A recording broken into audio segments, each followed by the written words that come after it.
Okay, well, thank you everyone. Welcome to Winter AMA. My name is Lewis. I'm the chair of DocSIG, and I just want to welcome all of you to this special session here with Dr. Dan Ladik and Dr. David Stewart. Before I introduce our speakers, we were just talking about like this mixed method of conferences. And I think it's really nice because it allows for people to attend that maybe can't normally attend in person.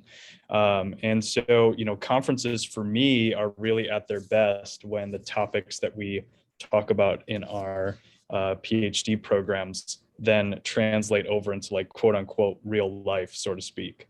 And it was the second year in my doctoral program that we broke down this paper, The Contribution Continuum, that was published in JAMS.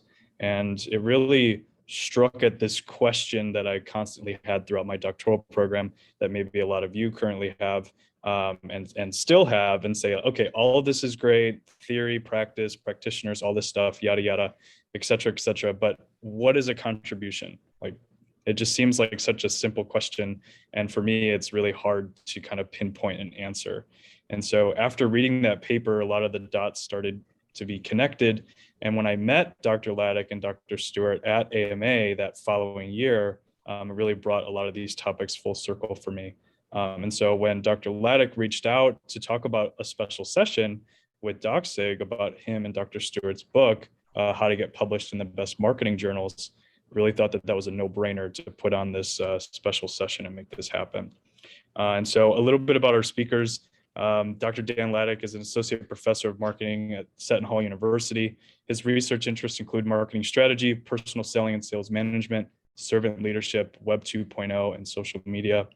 Dr. David Stewart is the president's professor of marketing and law at Loyola Marymount University. His research explores the intersection of marketing and government and how they interact and influence one another, specifically highlighting how critical marketing is within the function of our society.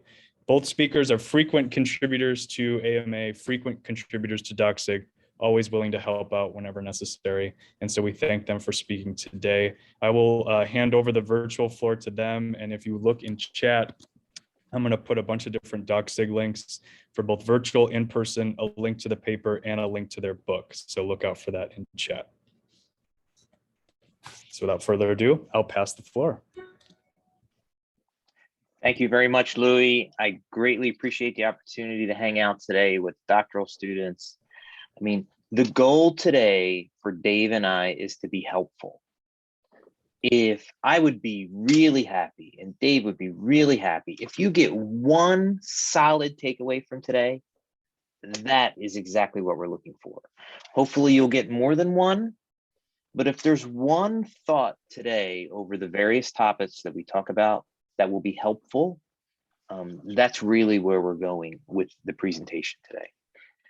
And I was just going to say, one objective here is to also have you excited about actually writing papers. As a former editor, I always worried that I wouldn't have enough papers to publish. So I want you to go away thinking that this writing thing is really important, really exciting, really fun, and it's something you really want to do. And this was something that I was going to hand over to Dave and say, I have not been an editor of a journal. Dave has seen all of these topics multiple times, and I'm just going to journal of marketing, JAMS, public policy and marketing. What am I missing, Dave? That you were an editor. Those are the only 3 journals I've edited. Yeah. Okay. And you've been a reviewer on umpteen many journals as well. Lots of journals and book series. Yeah, mostly this reflects the fact that I'm old, and so I've had a lot of time to do things. But yeah, I've seen a lot of things. So. Excellent. So let's jump into the presentation. I'm going to share my screen.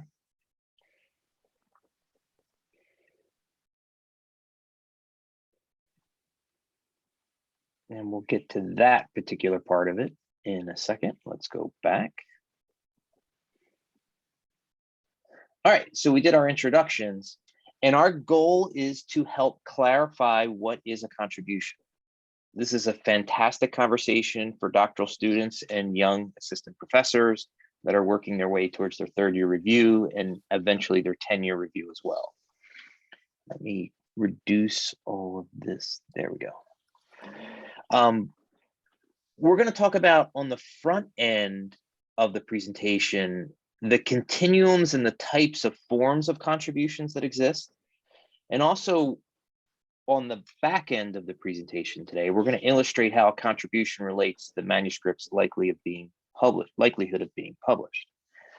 I would say the first 20% of today's presentation comes from the 2008 JAMS article that Dave and I wrote. And the rest of the conversation today comes from the article that we published in the book that Louis sent everybody a link to in the chat. Okay, so some opening comments. And this quote is one of my absolute favorites. And David Glenn Mick was the editor of JCR when he sent this in our direction in 2007. And he said, what constitutes a contribution to knowledge?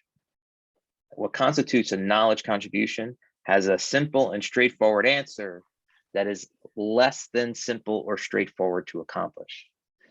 Even though that's what Professor Mick said, we're going to see if we can be helpful to get everyone more in the same boat, that everything would be more straightforward. Now, as per Louis' comments at the beginning of the presentation, we use this word all the time in the departments, in the hallways, in our offices, in our coursework. A contribution is when the manuscript clearly adds, embellishes, and or creates something beyond what is already known in the literature. And we're going to talk through that definition through multiple different ways with regards to how do we really know if we have a contribution? And how do we know if this is a bigger contribution versus a modest contribution? And we're going to also talk to this theory borrowing, because a lot of times we get excited when we read a psychology journal or an economics journal and we find a very interesting theory that's not being talked in marketing, and we borrow that theory and we drop it into our literature, but the theory is not extended or refined or modified or limited by boundary conditions. And then we could say that the true contribution to theory is minimal, or, if our goal is to reach the best journals, the most rigorous journals, just straightly borrowing a theory is not going to get us there. So this was one of my favorite books that we had in my doctoral program. And chances are all of us in your doctoral program, this might be too old that your professors probably didn't introduce this to you, but the probability of this being in your library is extremely high. Brinberg and McGrath, 1985. This is a book. And I like how Brinberg and McGrath organized this little triangle of, okay, every article has a theory component, a method component, and a context, i.e. what is being studied. And it's your goal as the author to try to say, okay, what is going to be my beyond something what is already known in the literature? The top journals are primarily looking for a theory contribution. So you're trying to maximize the bottom of this triangle here, the bottom base. There are some journals like JMR and IJRM that are looking specifically at method, and they're looking for a methodological contribution. And then if we look at some very interesting journals, and sometimes the journals are also very rigorous, like the Journal of Public Policy and Marketing and the Journal of Retailing.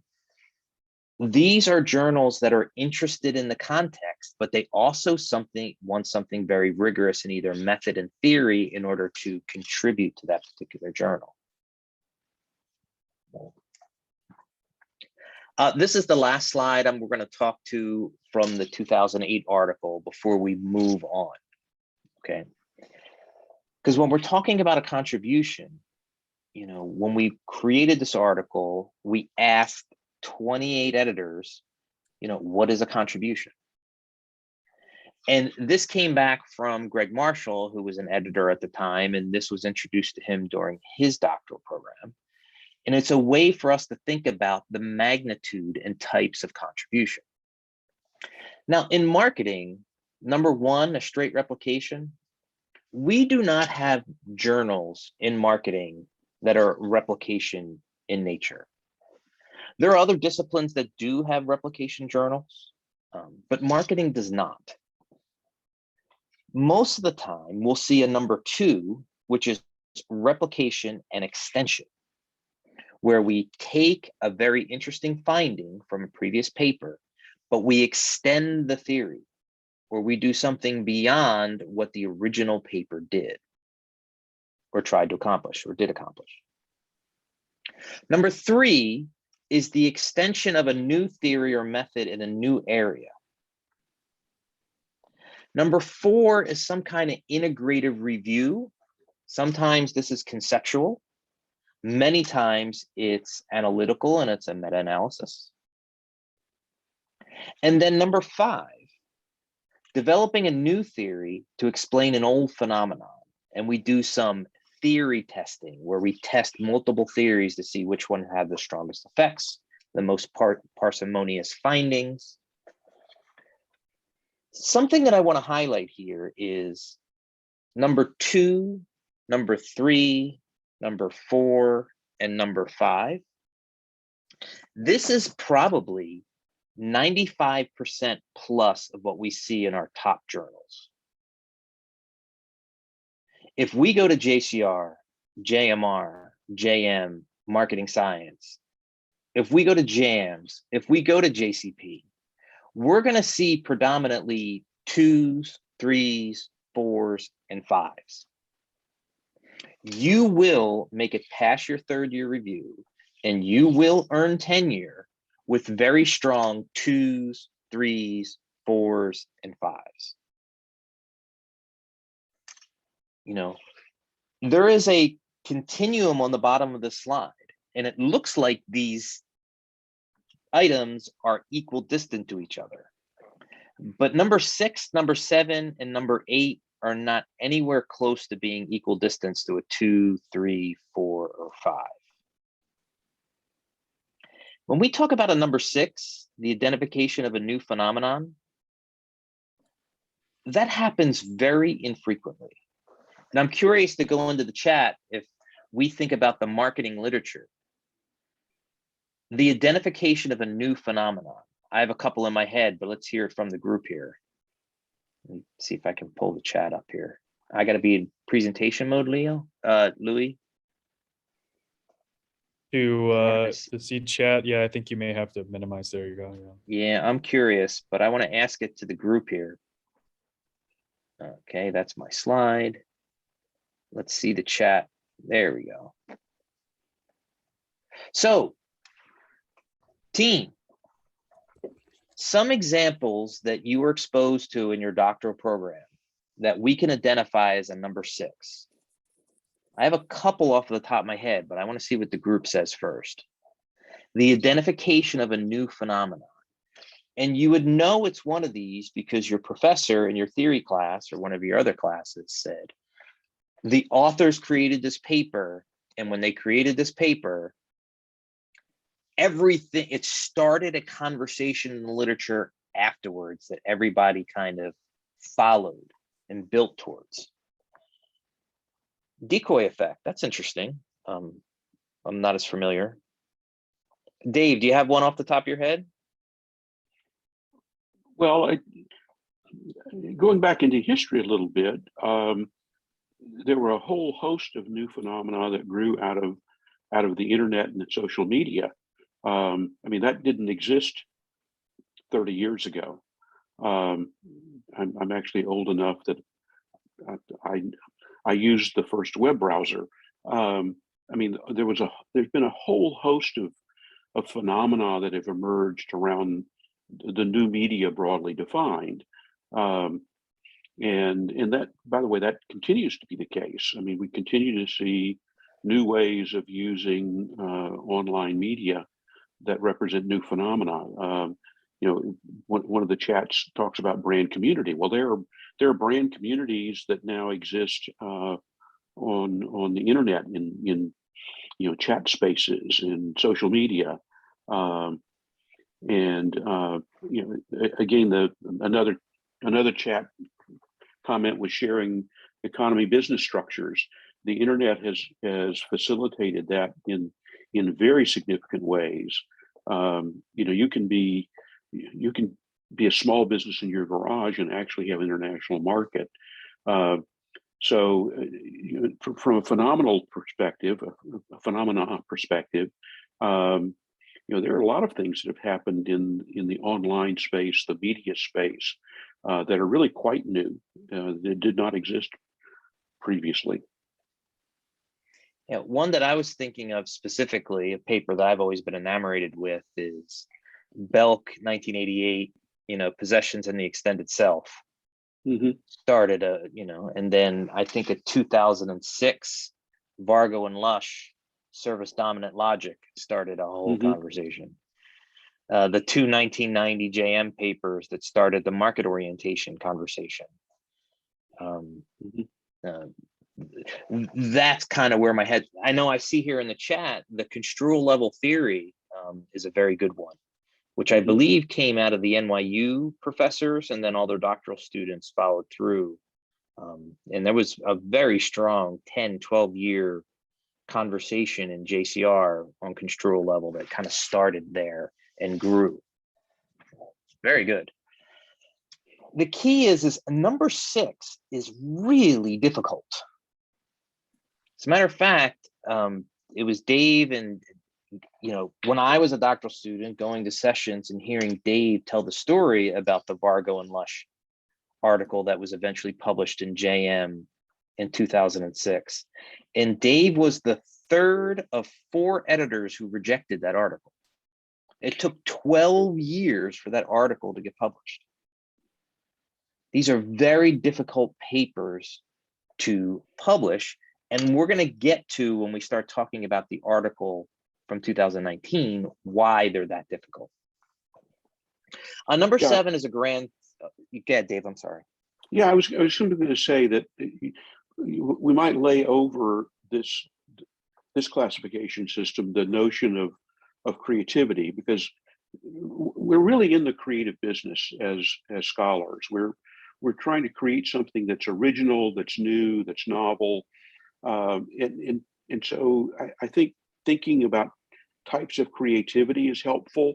And from the standpoint of identifying new phenomena, you know, there are different ways to do that represent different types of creativity. For example, you know, one form of creativity is just to take some things that already existed, but put them together in a novel fashion. You know, that may be some variables that nobody has looked at before in combination. It may be putting together a couple of theories that you then synthesize. But there's a type of creativity that it's the combination of things that represents the new phenomenon, not necessarily the elements. In contrast, there are creative situations in which you really do discover something that didn't exist before. You know, one of the chat comments was influencer marketing. You know, influencer marketing has kind of existed forever because, you know, we've got a vast literature on word of mouth communication, but the advent of the internet has enabled influencers to develop scale and scope that was never before possible. You know, that's kind of and then all the issues around who can be an influencer and why they're an influencer and who they might have an effect. All of that's discovering things that we didn't know before. And then the Vargo and Lush paper is yet a third type of creativity, which I call transformational. It essentially changed the way we think about the world. So in that paper, the premise was products are really just substitutes for services. And so we really ought to be looking at the world through the lens of services and services marketing and services management. And I will tell you that the reason that had such difficulty ultimately being published is that was a tough argument to make to a lot of reviewers. And in fact, the several versions of that paper that I rejected were not anywhere close to the paper that was ultimately published. It was ultimately a matter of really crafting a persuasive argument that this new way of looking at the world, that physical products were really just services or facilitators of services, really required a lot of effort and a lot of work to convince an otherwise skeptical set of readers. So as you think about this notion of identifying a new phenomena, yeah, part of it is you go discover something that wasn't there before, but part of it could also be putting ideas together in combination with other ideas, or it could be just changing the way we look at the world and the way we think about the world. All of those would qualify as new phenomena. I'm in agreement there. A lot of times as doctoral students and as young, scholars, we tend to think about doing our research from the identification of a new phenomenon. And we might start thinking like, okay, I'm going to do a number 6.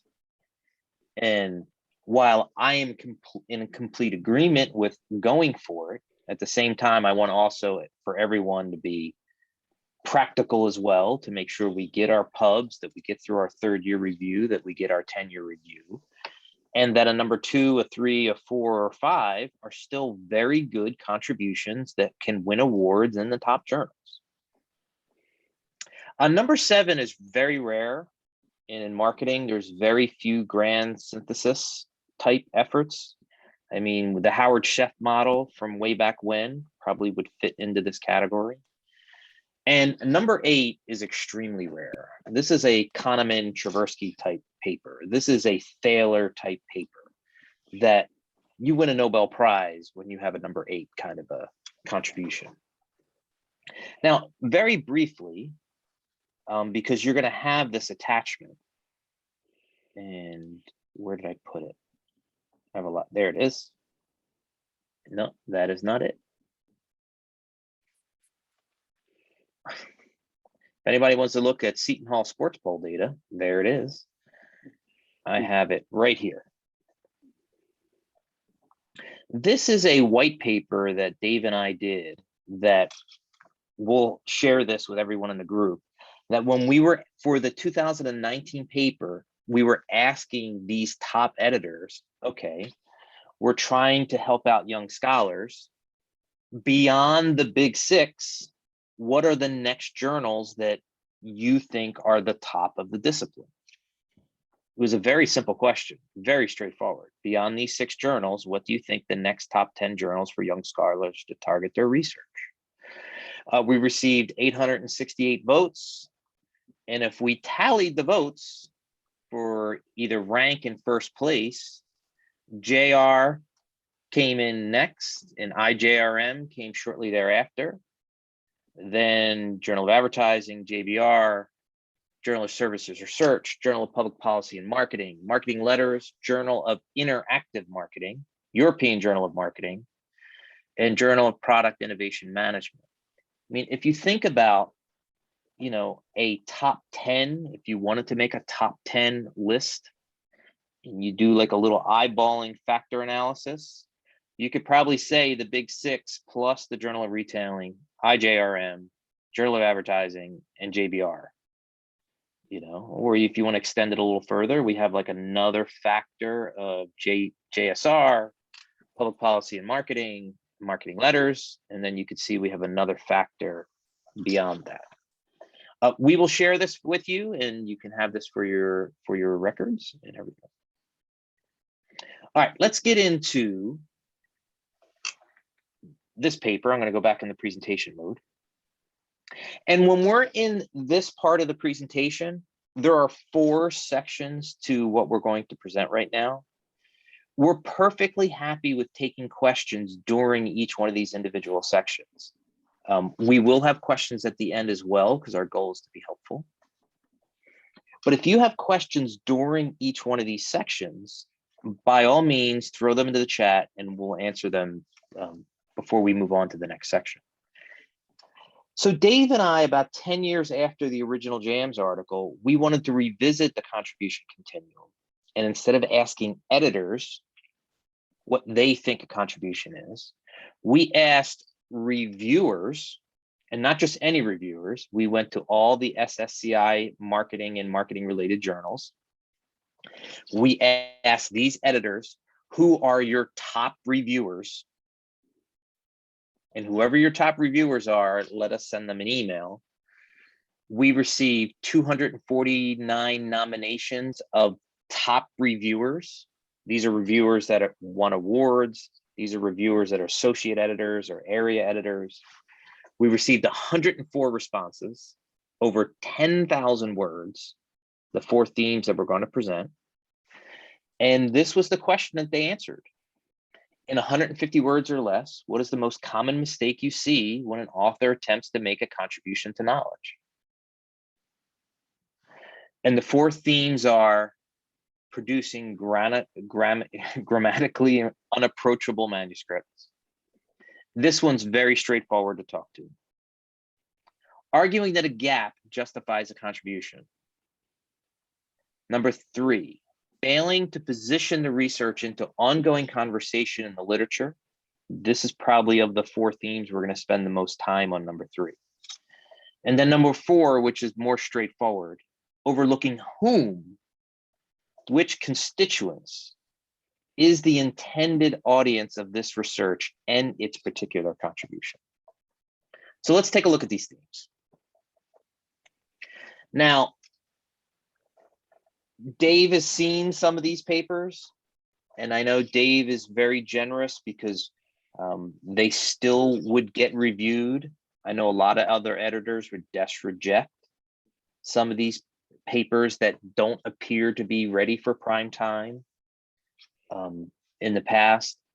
But in essence, a lot of times scholars think, okay, let me get this into the review process, and then the editors will help us focus, the reviewers will help us focus this particular manuscript, and then we'll get past the first review, and then we'll move forward. And the main message that I want to say here is, it's not the reviewer's job to wade through what they think you're doing to then sort it out for you. That's not the reviewer's job.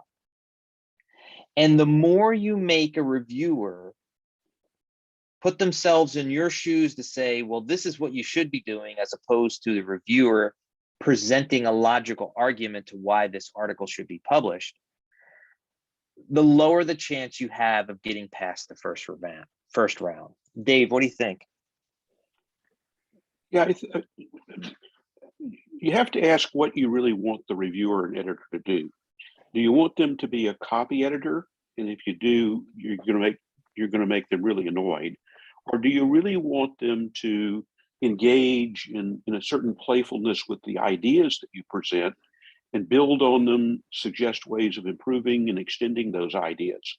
The most common reason a paper is rejected is it's just incomprehensible. Part of that might be it's poorly written, grammar's a problem.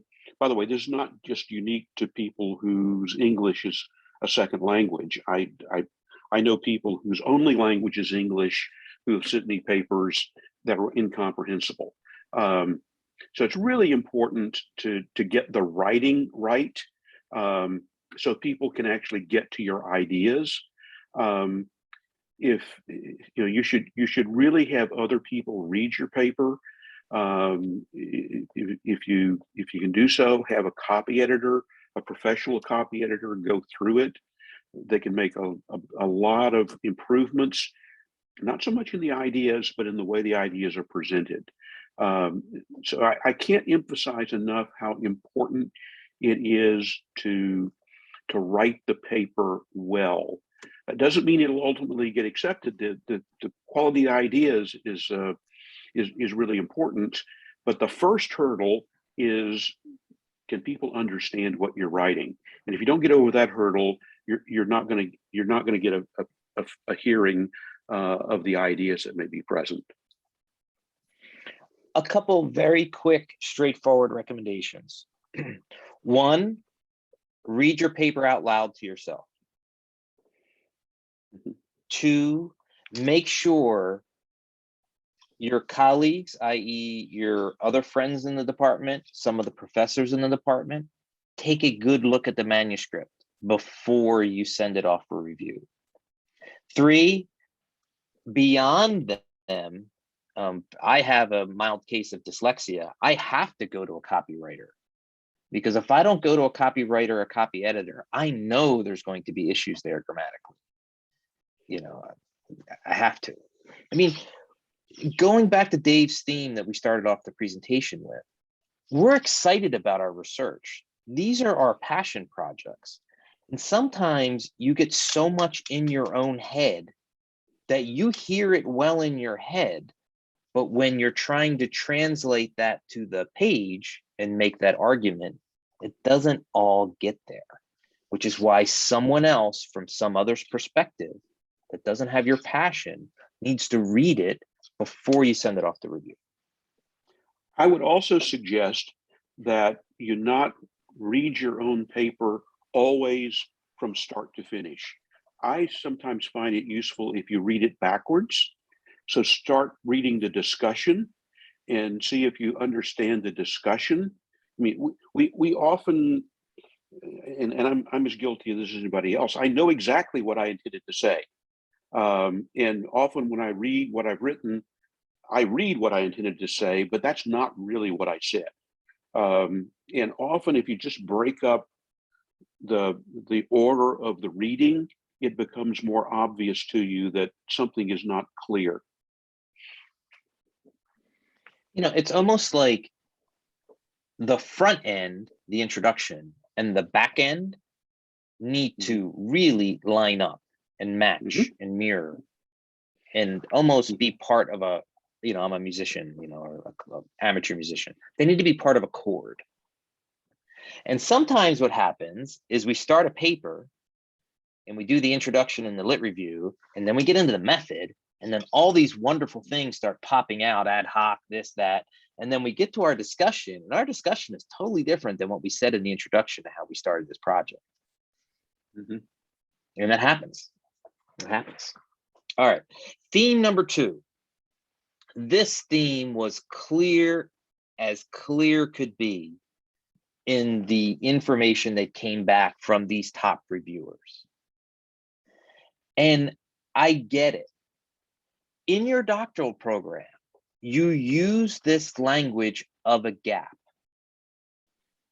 I get it.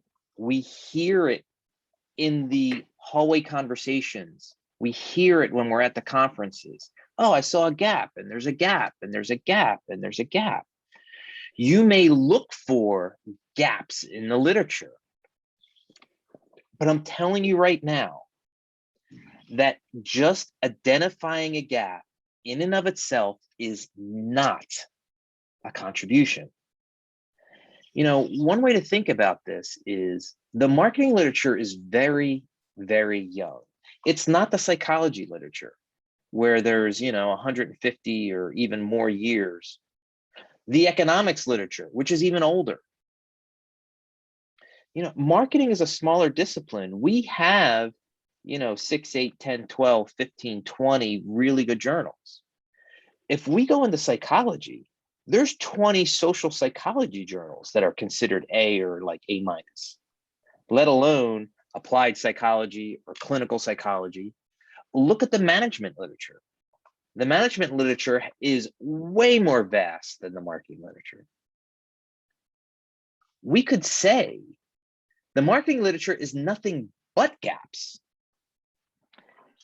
And what young scholars often do, as we heard in the quotes from these expert reviewers, is they focus on the gap and identifying the gap, and they don't tell the reader or the reviewer or the editor why that gap's important. A gap in and of itself is not a contribution without the story of why that gap is really important. And I'm going to make this argument when we get to the next theme. I honestly think you should take the gap language out of your vocabulary, and we'll get to that in a second. Dave, do you have anything you want to add here?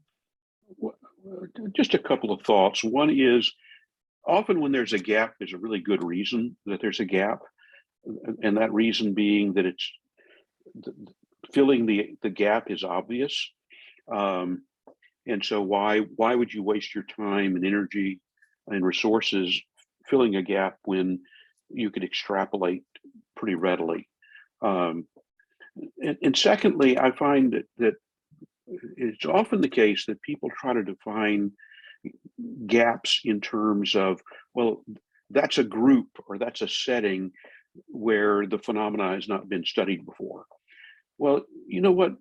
Attitude theory is a pretty robust and mature area, and finding some group or some industry that has not been the focus of attitudinal research doesn't necessarily produce a contribution. In fact, the contribution in that type of literature that's so mature would be if you found an exception to what has been the general rule in some specialized setting or some specialized group. But a lot of the phenomena we study, we've replicated over and over again in a whole variety of settings, a whole variety of populations. We get pretty much the same result. So if you find a gap, nobody has ever studied the attitude formation process among Bolivian farmers. Well, that may be true, but would we expect that process to be any different in that group than what it has been in a whole host of other settings? Now, if you can make the argument that for various reasons it is different, it should be different, now you might actually have a contribution because you've now created a boundary condition of the existing literature. But a gap in and of itself, as Daniel indicated, doesn't necessarily indicate that it's worth filling. I mean, maybe a good way to summarize this is we could say a gap is necessary, but not sufficient to create a contribution. You know, we need to find something that hasn't been talked about yet. But just because it hasn't been talked about, you're only halfway there. You need to connect to the literature to why this particular gap and the contribution that you're making in filling this gap is, in fact, a contribution and significant. Going back to Dave's example with Bolivian farmers, okay, we had Brinberg and McGrath, we have theory, we have method, and we have context. Well, if the context of Bolivian farmers changes the theory conversation in the literature, then you have a contribution. You know, you say Bolivian farmers, collectivist society, we go into like international type theories to why collectivist societies versus individualistic societies and why things would be different. The theory has only been examined in individualistic societies in the past. If we examine collectivist societies, we see different effects in the theory. You therefore put a boundary condition on the theory conversation in the literature. Okay, theme 3, and I'll be perfectly upfront here. This is the biggest of the 4. This is one that I like to talk about the most. This is one that the expert reviewers that gave us all these wonderful quotes probably focused on the most as well. This was the hardest one for me to boil down into one particular theme. Oh, by the way, everyone, I can't see the chat. So if there's any questions or clarifications, Louis or Michelle, please, bring them to our attention. Yep, we're good so far. So in this theme, failing to position the research into an ongoing conversation, this tends to go hand in hand with that gap mentality, because usually one of the biggest mistakes is you say there's a gap and you think that that's enough in identifying the gap. But in reality is you're not positioning your article into, and this is the phrase I really like to use, an ongoing conversation in the literature. This phrase, an ongoing conversation in the literature, is why it's really difficult to have one of them number sixes, because you're starting a conversation. And Professors Vargo and Professors Lush, when they were going through 12 years and 4 JM editors, just as David said earlier, they were not making a strong enough argument that this was something new. They eventually got there and they started a new conversation, but it was incredibly difficult for them to position that argument with what has been in the literature before. If you look at the Belk 1988 paper, there are 200 plus references in that paper. It's unbelievable the amount of references that are in that paper, because it was incredibly difficult for him to position that paper into the conversation that was happening at that time in the literature.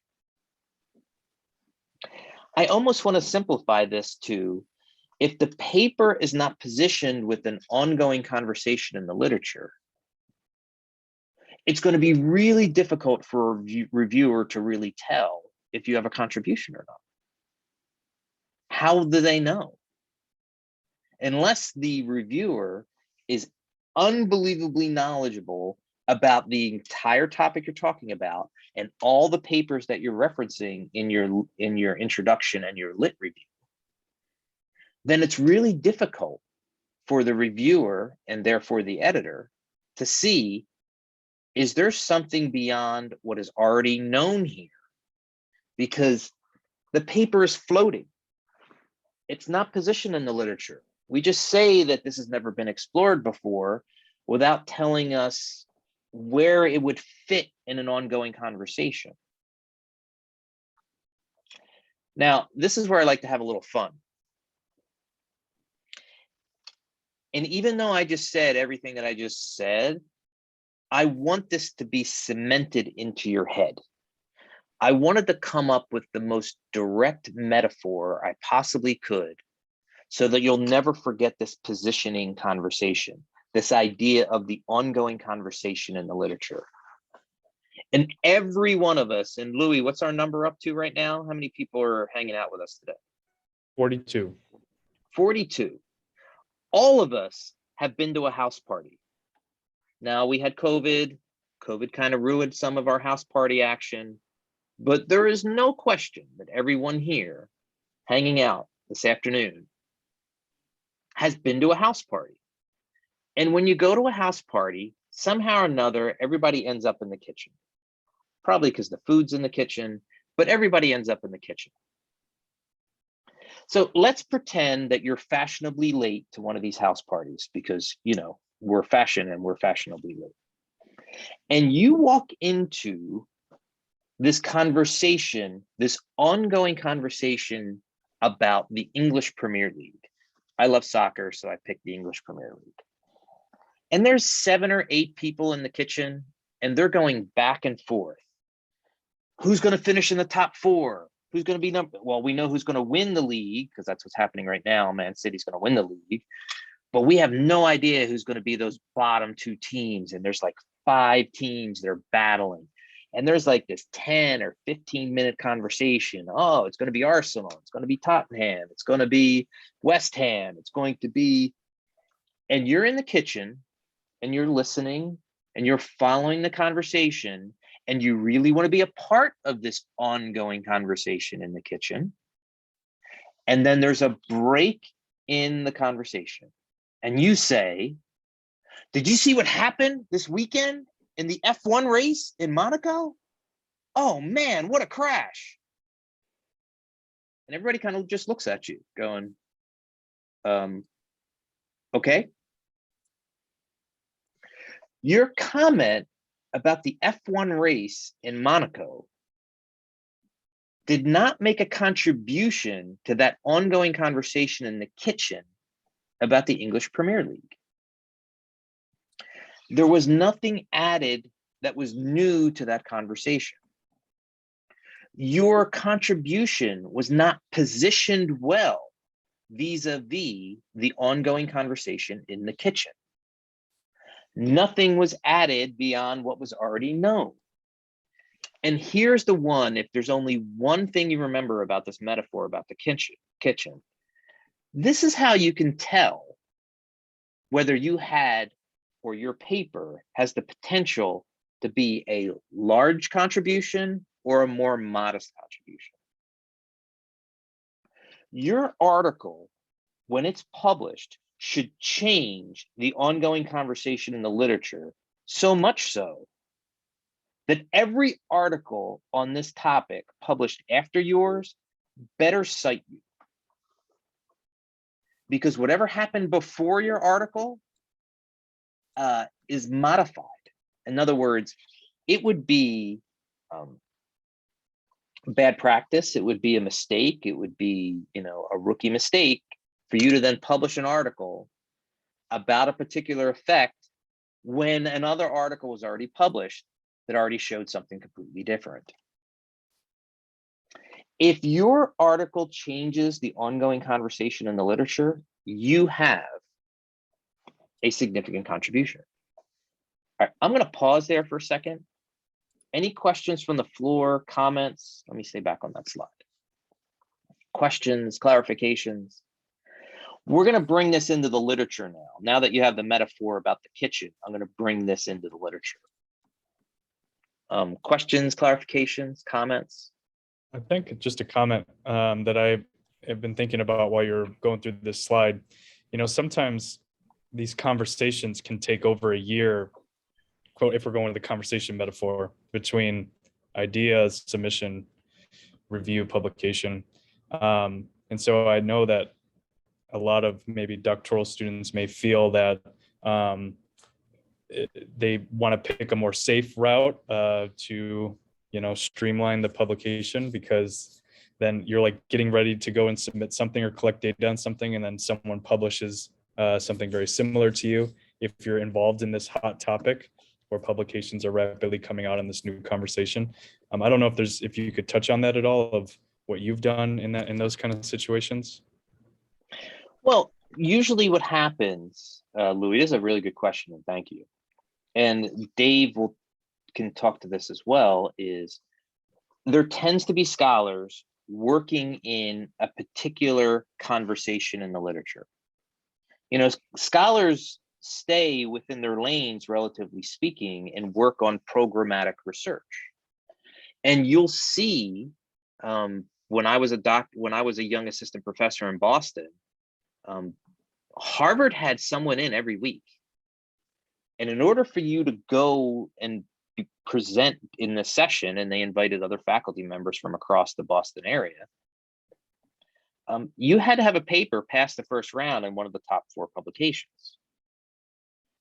So you either went to universities or you went to a conference and you say, well, this is a paper that we're working on and we are past the first round. You hear what some of these authors that are working on a particular ongoing conversation, you have a dialogue with them. You either see them at a conference, you either start reading their literature and sending them emails directly saying, hey, you need to be on the cutting edge or close to the cutting edge of where these conversations are. And that helps you make one of these larger contributions, even before something shows up in print that then you're surprised because you're like, oh, I'm working on this. It's challenging. We're young, we're doctoral students, we're young assistant professors. But you know what you really are interested in. You know the universe of 10, 15, 20 professors on the high side that are working on that ongoing conversation probably. You need to be a part of the Kool-Aid in the kitchen. Dave, you want to add something there? I mean, who did USC bring in all the time?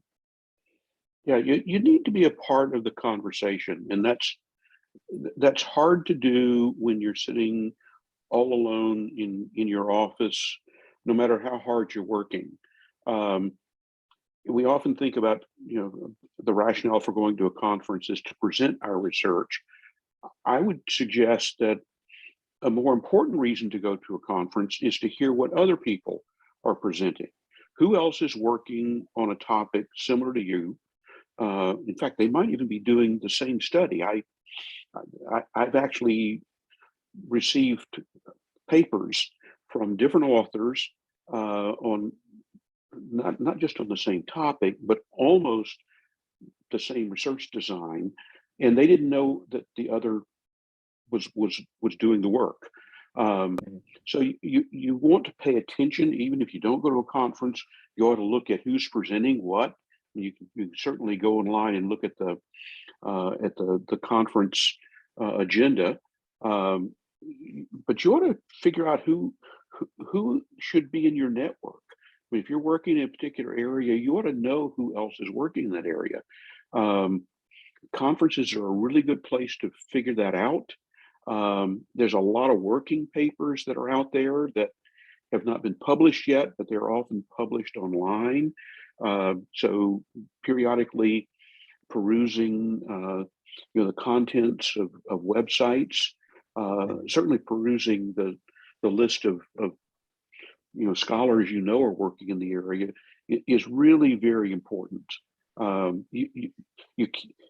use Daniel's analogy, you can't be a part of the conversation if you're not in the kitchen. And this is another thing that your professors in your doctoral program can help you with. Mm-hmm. Because they've had the years of going to conferences and reading the journals. And even if this is not the kitchen that they normally hang out in, they like to hang out in the garage in this other conversation, or they like to hang out in the lanai in this other conversation, or sometimes they're in the living room with another conversation. But they know the people that are normally hanging out in the kitchen that you want to be in. And, you ask them to see if they could do an introduction for you. My mentor in my doctoral program was Bill Locander, and he did this all the time for us in the doctoral program. Let's see if we can bring this kitchen metaphor home. Brandon's got a quick question if you want on this topic before you move on here. How do you frame a paper to add to the conversation when it may show opposite effects of past findings without criticizing those past papers? Well, it's how I don't want to use the word position, but I mean, Brendan, good, congratulations. The idea is to add something beyond what is already known. And what you could do is you could thank Professor A, Professor B, and Professor C about bringing this important conversation to the literature, and you're going to add something beyond what is already known. Now, you don't have to tell Professor A or Professor B or Professor C that they're wrong. No one wants to hear that they're wrong, and that's actually a harder argument to make. But you can say there is a conversation, and it's in this particular kitchen, and I am definitely going to add something beyond what is already known. As a matter of fact, Professor B and Professor C measured the construct this particular way. I'm going to put boundary conditions on how they measured it because their effects do not show up in this particular area or this particular area or this particular area. And these are the reasons why those effects don't show up. I don't think anybody's going to be upset by that. You're making a contribution.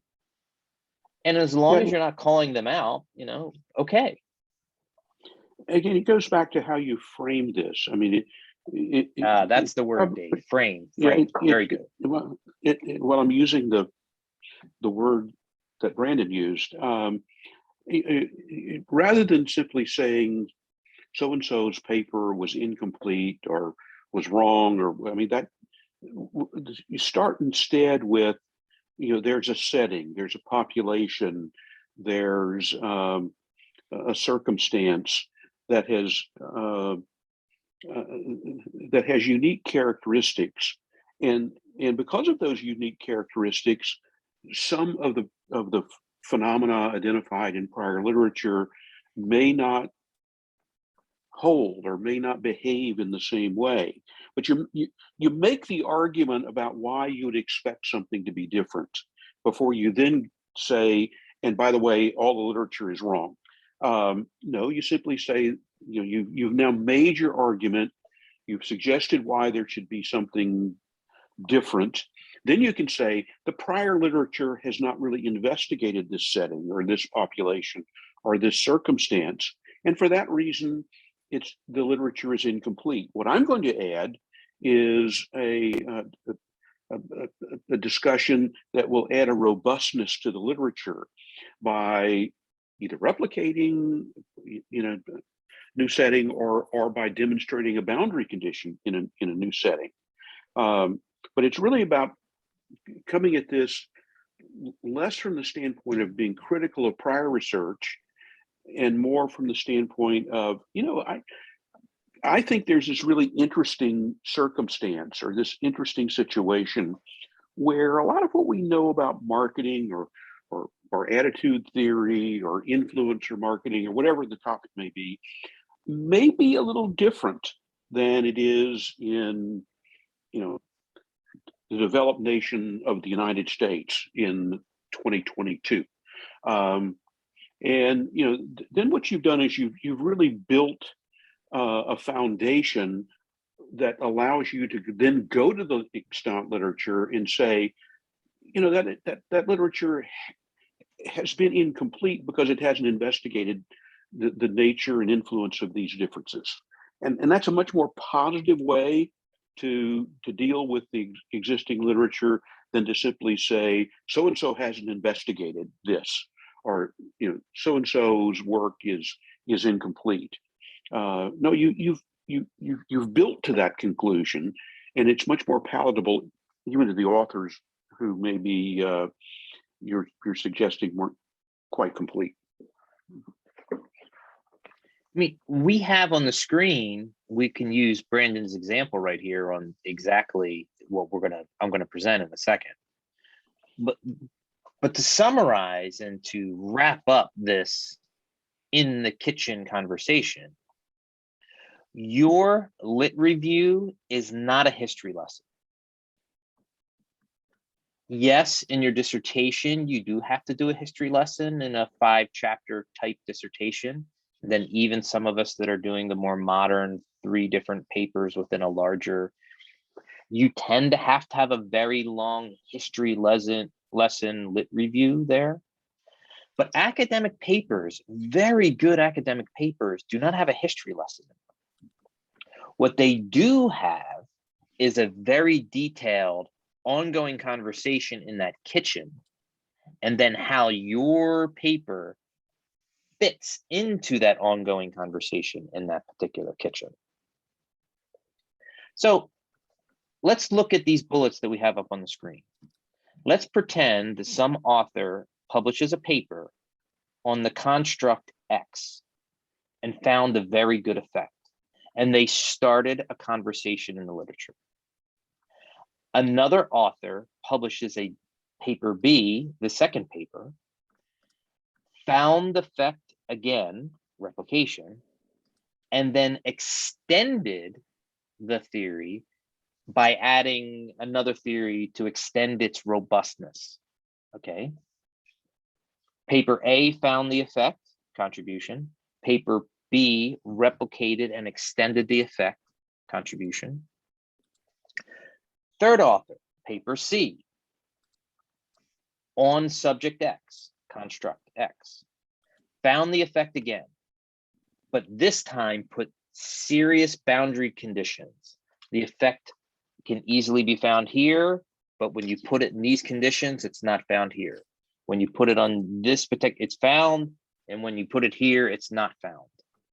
There are boundary conditions on when this effect is present and not present. Something like mental accounting. You can't do the mental accounting to actually calculate the probabilities, therefore you don't see the deal, and consumers don't, actually convert. All right, it's your turn. You want to be in this conversation in the kitchen. You're working on the 4th paper in this ongoing conversation in the literature on subject X, and you're submitting it to a review for the journal.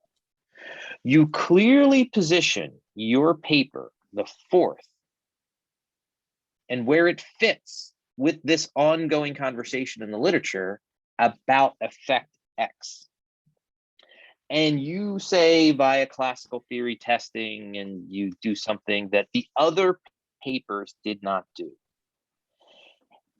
And as a result, the conversation in the literature is going to change. Therefore, the next paper that's published has to reference you, because if they don't reference you, they're making a mistake. Because you changed the conversation in the literature that author A, B, and C did on subject X. And now the conversation in the literature on subject X is different because of your research. That's how you know you have a contribution. Any more questions in the chat, Louis, on this? Not at the moment. I will interject when they do. Okay, excellent. Theme 4 is much more straightforward than 2 or 3. And this tends to be something, and Dave, I'm going to overstep my bounds here, that I often see in the review process in like a second review or a third review as we're getting closer to when the article's being published, i.e. the authors did a really good job, they had an interesting paper, but they need to round the paper out a little bit because they're not telling us, okay, you have a contribution, but you're not telling us who is impacted by this contribution. Which constituents? Is it marketing academics? Is it the practitioner audience? Is it methodological researchers? You wrote a paper, you have a contribution, but who is really impacted by the result of your paper? Who is your true audience for your paper? I've made this mistake in the past. Reviewers and editors have pointed this out to me, but fortunately it didn't sink my battleship and I was able to continue. Dave, what do you think here? Well, I sometimes see what I think are throwaway lines in the discussions of papers, things like managers and public policy officials would do well to read our paper. Why? That you haven't told those individuals why your paper is important. What's the implication for them? And if you don't do that, then you're really leaving it to those individuals to try to figure it out.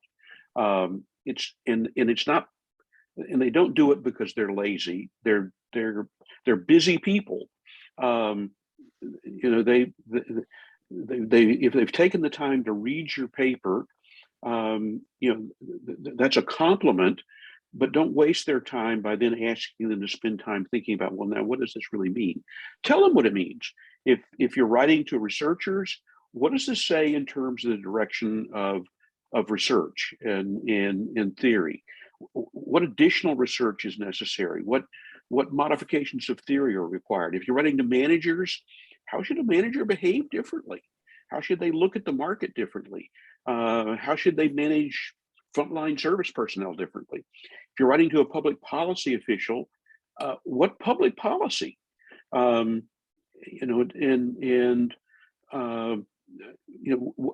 should be the objective of that public policy? So you really want to get quite specific, but you can't do that until you've also clearly identified who you're writing to. And very often identifying who you're writing to is important at the very outset. I mean, if you're writing a public policy paper, you probably want to be sure that the beginning of the paper makes it clear you're writing to public policy people. If you're writing to managers, make it clear that you're writing to managers, to researchers, make it clear you're writing to researchers.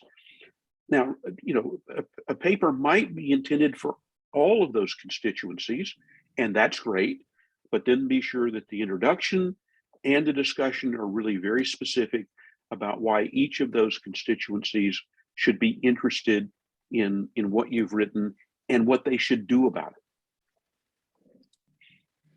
I mean, the public policy, the Journal of Public Policy is a great journal to talk to this point directly to, because your intended audience could be a lawmaker on Capitol Hill. Mm-hmm. You know, and then your introduction and your discussion in the back of the paper would look different than if your intended audience was an academic and the conversation in the kitchen is really just for us professors, because, you know, this is something just for us, as opposed to we need to change the law out there, which we see sometimes in the Journal of Public Policy and Marketing.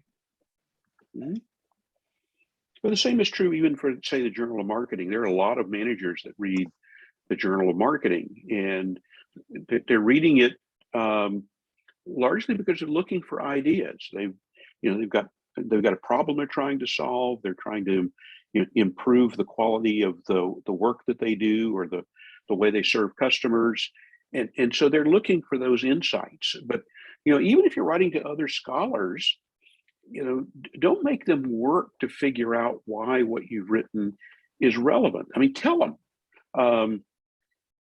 Actually, one of the most useful contributions of a paper would be to actually engage people in debate. You tell people what you think this means in terms of research and practice, and somebody reads that and says, "I don't agree." Well, you've just engaged that person. You know, that is no longer a passive reader. That's an active reader, and that's partly what you're trying to create. And you can't do that by just sort of describing in you know, very general terms what you found, and then suggesting, and this might be interesting to other researchers in the area.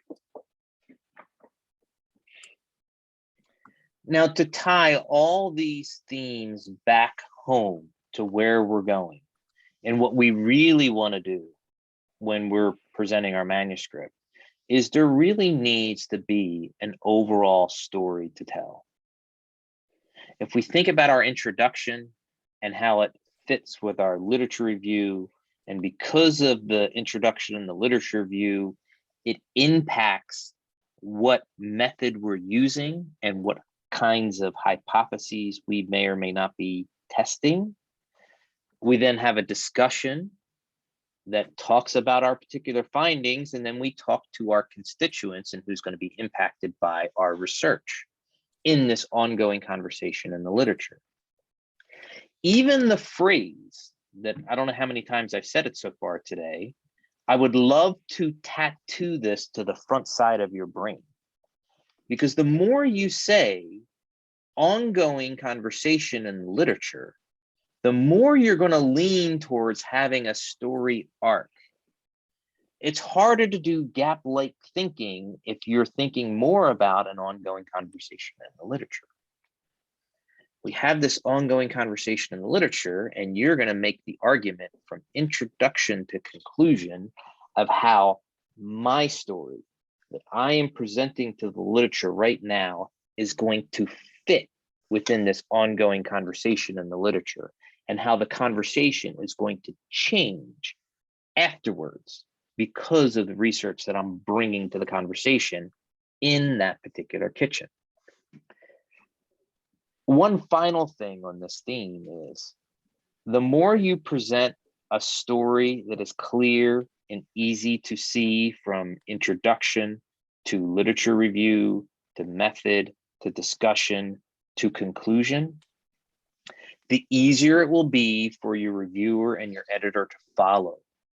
It will be easier for them to look at your manuscript without making them frustrated and therefore upset. And the more upset they are, the less of a chance that you have of getting past the first review and ultimately final publication.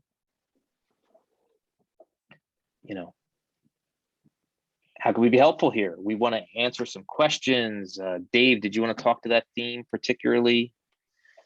It's a little more nebulous than some of the other ones, but I would simply reiterate the fact that you should recognize when you're writing a research paper that you are telling a story. And you want to make that story interesting. You want to make the story complete. But it is a story. And I mean, that's one reason why it's so important to have other people read your paper and give you feedback on it. I mean, does the story make sense? Is there something missing in the story? Is there something to make the story more compelling? But we've got just a few minutes left, so let's address any questions that may be present. yeah. Let me get out of presentation mode so maybe I can see the chat as well. Okay, Zoom, where we go? Here we, no, I can't see here. Okay, I'm gonna stop sharing my screen. There I go. There is in the back of the article that I'm not presenting here. There is an appendix that we call the master mistake rubric. Surefire ways to guarantee your article will get rejected. And we organized it by section. So you can think about before submission and your title and your abstract and your introduction and your lit review and your hypotheses and your every possible mistake you may make, not everyone, but a lot of them, there is this checklist here. It's actually kind of neat. And we're being a little tongue in cheek with the title. Okay. This was, okay, here we are. We have Brandon. This is the same Brandon's question from earlier. Yes. Yeah. Folks, how can we be helpful? Well, since the group is being the group is being bashful, so let me simply suggest that that's not a good thing to be. There are a lot of people in the field who want to help you. Part of the job of an editor is to encourage. I mean, yes, we reject a lot of papers as editors. We would rather not. But our job is really to help you and make your papers better. So don't hesitate to approach an editor. Some of my editor colleagues will perhaps not like my recommendation, but most editors are going to be very willing to have a conversation with you, to answer questions, to tell you whether or not a particular topic is appropriate for their journal. So you're not going to be successful by being bashful in this field. And I'd also tell you that there are not many disciplines that work on problems that are as important as we work on in marketing. Yeah, my friends in medicine talk about saving lives. We keep people alive because we're responsible for getting goods and services to people that are really, really important to the quality of people's lives. There are not many people who do something that important. So be excited about what you do, and take that excitement to your writing. Brandon, you want to jump in here now, amigo? Yeah. I got one quick question because I know we're running out of time. But you hear from a lot of people, my advisors, editors, and whatnot, that the introduction and that first couple paragraphs, couple pages is really, really key, and oftentimes the paper gets rejected before they even get to the method section or some of the theory development section. It gets rejected by that. So could you guys just speak to a couple key things that you would say, I guess prevent you from being rejected in there, and keep those readers hooked, more or less, to keep them reading and get more insight into what the contribution you're trying to sell? Well, I would say, first of all, that it's not increasing the likelihood of rejection. It's more increasing the likelihood of acceptance if your introduction is strong, because you're going to create an interested reader. And when I read a paper, if I can't find in the first page maybe I'll be tolerant and allow the first page and a half. If I can't find a very clear statement of what the paper is addressing and what its contribution is, then I feel like the author is asking me to figure out what they're trying to tell me. So in fact, I would suggest that you write a paragraph. The first thing you write is a paragraph that states what's the contribution of your paper. And if you want to do a copy test, take that paragraph and show it to colleagues and say, do you think a paper on this topic would be interesting? And you might be disappointed. They might say, nah, but then you can do a little diagnostics. Why not? But I think it's really, really important to tell people right up front what you're writing about and why it's important. I mean, as opposed to a movie or a book, where you're in the beginning of a movie or a book and you say, oh, this is interesting and different, but you don't know whether there's going to be a payoff later in the book, or it's actually going to be a good movie or a good book. With an academic paper, your introduction is your main argument. And if you can't make the main argument in your introduction, and you do not have a clear contribution statement that positions your paper within the ongoing literature and what the contribution is, yeah, I could tell you after the introduction whether, there are cases where a young scholar does not do a strong introduction and they do a lit review that's more of a history lesson. But holy Christmas, is there a monster effect in the methods? And then you're like, okay, look, what you have here on page 12 that you didn't mention in the introduction on page 2 and 3, that's your real paper. That's, sometimes as reviewers, we do that, but some reviewers might not even get to page 12 if you don't give them enough logic to get them to page 12. You turn them off before they even get to the juiciest part of the whole paper, where you should have did that in the introduction. Is that helpful, Brandon? Yeah. I mean, it's just great to get everybody's different insights, and that's right along with what I hear from a lot of other people as well. So I think the paragraph comment you mentioned, David, I think is really nice kind of tool to test your contribution. I guess so. Thank you. Mizu, please forgive me if I'm mispronouncing that. Muzi, can you hear me? I can. Thank okay, you. Sorry, I'm in a public office, so I have to wear a mask. So when you talk about like we have to have an audience to talk for our story, if our target audience is more like a practitioner, will that make the paper like less contribution in a way, since we're not talking to a scholar there? Not necessarily. Not if you change the theoretical direction conversation in the literature that just so happens to impact a practitioner audience more than an academic audience. But if there's already 3 or 4 or 5 papers in the literature, and there's already an ongoing conversation in the literature, and you change that ongoing conversation in the literature, and the practitioner audience happens to be the audience that's most impacted by this particular effect, then it's okay. If it's only the audience and that's the only thing that's changing, then that is not all that interesting. But if there's a theoretical change in the ongoing conversation in the literature and it happens to impact a practitioner audience, that's okay. I think that's okay. Thank you. Thank you. Michelle, you wanted us to jump in here? Yes? Yeah, I think it's about time to wrap up. Okay. All right, folks. We are very Googleable, Dave and I. It's not hard to find us. If you do have further questions, by all means, send them in our direction. LinkedIn, email, Twitter's one of my favorites. By all means, we're here to be helpful. That's the whole reason why we started this journey working on this conversation.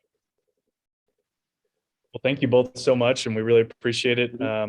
This session, I think, answered a ton of questions, provided a lot of insight, and I'm glad that we're recording it so we can always look back at this and experience it again. So thank you both, Dr. Ladik and Dr. Stewart, for your time. I know that everyone really appreciates it. Thank you. And thank you all. Thank you for AMA